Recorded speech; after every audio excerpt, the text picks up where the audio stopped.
তোমায় হৃদমাজারে রাখবো, ছেড়ে দেবো না, বলছেন অভিনেত্রী শ্রীময়ী চট্টরাজ। কাঞ্চন আর শ্রীময়ীর বিয়ের পরে প্রথম দোল, তাই তো দোল উদযাপন করলেন তারা একসঙ্গে। দেখা গেল দুজনকে জমিয়ে রং খেলতে।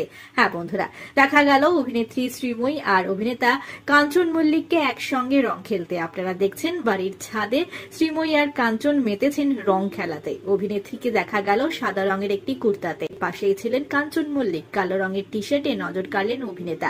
দুজনকে দেখে বোঝা যাচ্ছে চুটিয়ে রং খেলেছেন তারা। বিয়ের পর এটি প্রথম দোল তাদের, আর এই উৎসবটিকে তারা জমিয়ে আনন্দ করেছেন, তাও আবার পরিবারের সদস্যদের মাঝে। সকলের সঙ্গে দেখা গিয়েছে খোশ মেজাজে নববধূ শ্রীময়ী চট্টরাজকে। তারপর যখন রং খেলা হয়ে গিয়েছে তখন সকলের সঙ্গে জমেছে গান। হ্যাঁ বন্ধুরা, দেখা গেল হৃদমাঝারে রাখবো, ছেড়ে দেব না, এই গানটি গাইতে অভিনেত্রী শ্রীময়ীকে।